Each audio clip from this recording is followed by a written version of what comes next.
friends, Erin Hullender here. I'd like to share a short story with you today. There was a little boy who climbed into the attic where his grandfather kept the beautiful canaries that he raised. The little boy watched, amazed, as his grandfather placed a canary alone in a cage, and then he covered it with a blanket, leaving the bird in total darkness. The grandfather began to whistle, and hearing its master's voice, the canary picked up the tune. Learning the song in the darkness, the bird remembered it ever after. Isn't that amazing? Well, what's the lesson here? Well, it's a lesson on trust, isn't it? You know, trust in God is one of the 8 doctors. You can remember the 8 doctors through the acronym New START. N for nutrition, E for exercise, W for water, S for sunshine, T for temperance, A for air, R for rest, and T for trust in God.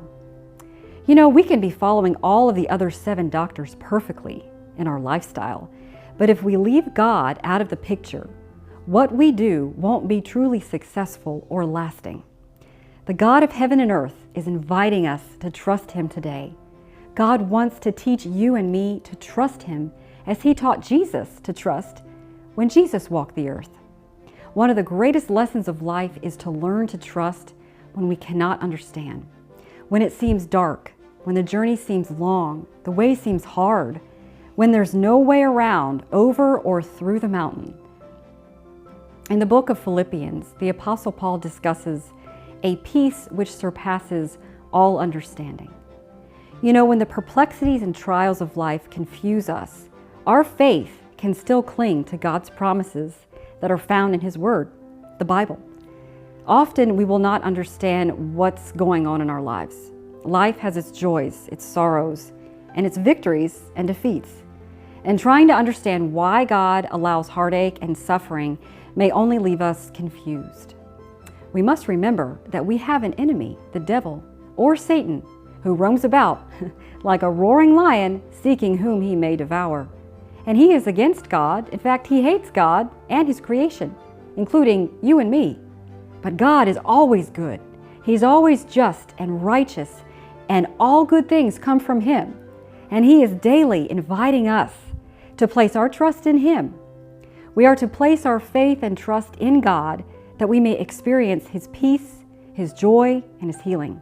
Think about Jesus hanging on the cross, suspended alone between heaven and earth. He cried out, "Father, into Thy hands I commend my spirit." Luke 23:46. He was ridiculed by the mob. He was betrayed by Judas, denied by Peter, forsaken by His disciples, rejected by the Jews, and crucified by the Romans. Yet, through all of that, Jesus lived the life of trust in God the Father. Jesus is our perfect example. The way of God's commandments is the way of life. God has established the laws of nature, but His laws are not arbitrary exactions. Every "thou shalt not," whether in physical or in moral law, implies a promise. And if we obey it, blessing will attend our steps. God never forces us to do right, but He seeks to save us from evil and lead us to the good. I love Proverbs 3, verses 5-7. It says, "Trust in the Lord with all your heart. Lean not on your own understanding, and in all your ways acknowledge Him, and He shall direct your steps. Be not wise in your own eyes. Fear the Lord and depart from evil, for it shall be health to thy navel and marrow to thy bones." Oh, let us take these words to heart. Let us claim them today. Thank you so much for watching, friends. It really means a lot. If you found it helpful, be sure to click the subscribe button and hit the bell for notifications. God bless you abundantly, and until next time, bye-bye.